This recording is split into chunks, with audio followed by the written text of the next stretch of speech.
Alright, so today I'm going to do a care video on hermit crabs, and I'm going to be pretty general and just say hermit crabs in general, not necessarily these gigantic, enormous monster hermit crabs that you probably don't see every day. So what are the essentials for a hermit crab? Well, first of all, you need some kind of a container. So a container like this is good, although it's a bit small, but something along the lines of this is good because you can put a mesh top on there. You can put whatever, you can leave it open. You can do whatever you want with this. It comes normally, I don't have one on hand, but it comes with a top, and you can drill holes in there for some ventilation. But these are really good for high humidity things that need a lot of humidity, arthropods, whatever that you have. It doesn't have to be fancy. A lot of times hermit crabs are actually kept in mesh tanks, and the reason for this, I suppose, they're cheap and they can climb. They can actually climb on the mesh. That maximizes the surface area in which the hermit crab can maneuver itself. But I would suggest going with something that has a little bit higher humidity. You'll have a healthier animal, and when it comes time to shed and molt its skin, it will be able to do that easily without any problems. The next essential item, a sponge. Now a sponge serves two purposes. That is, one, to hydrate your hermit crab so that they can actually go in there and drink from the sponge. And the reason to use a sponge as opposed to a dish of water, not so much a problem with these gigantic hermit crabs, but with a regular hermit crab, they can actually drown in a dish of water. The second function of a sponge is to keep the humidity high in the cage. Sponges will dry out over time, releasing the water into the air, into the atmosphere, creating humidity. And humidity is essential for molting in all arthropods, really, and that's anything with an exoskeleton. So when it comes time that your hermit crab's exoskeleton, not its shell, mind you, and it's exoskeleton, that's the actual shell of the hermit crab itself, not the snail shell or the conch shell, whatever it's living in.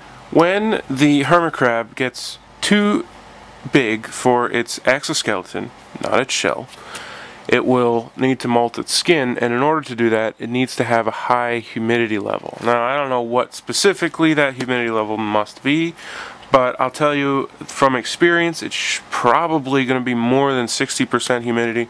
And to achieve that, you need a smaller enclosure with a bigger sponge, or more sponges, or a water dish if you can't get it with the sponge alone. A container like this is great.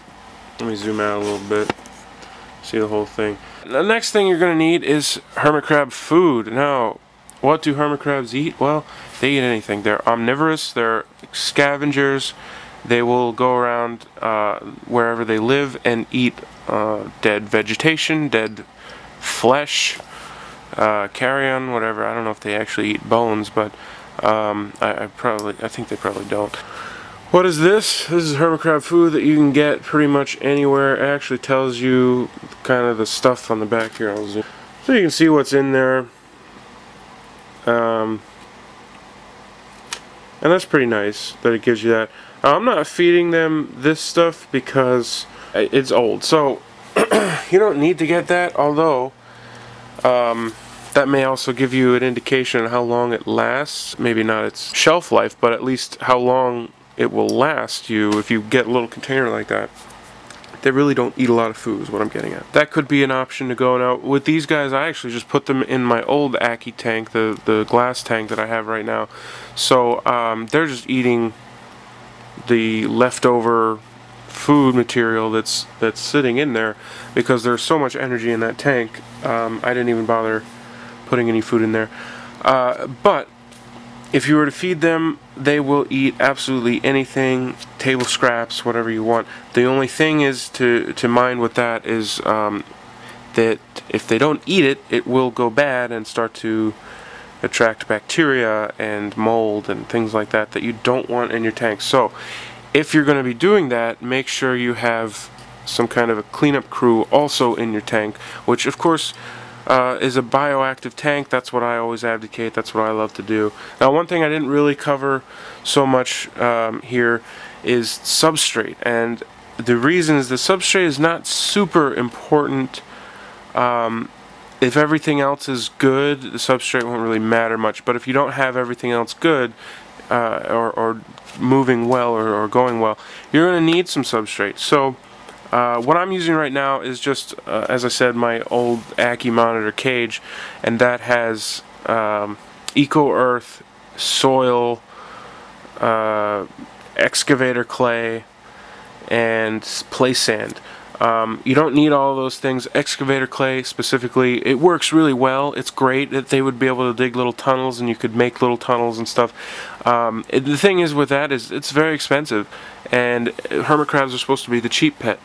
And if you're going out and getting something more expensive for them, it kind of defeats that purpose. But if you want to do that, go ahead. It works really well. You can mold it and make little tunnels for them, as I said, make a little sand castle. It'll stay there when it dries out a bit, and then to reform it, just wet it again, and you can reform it again.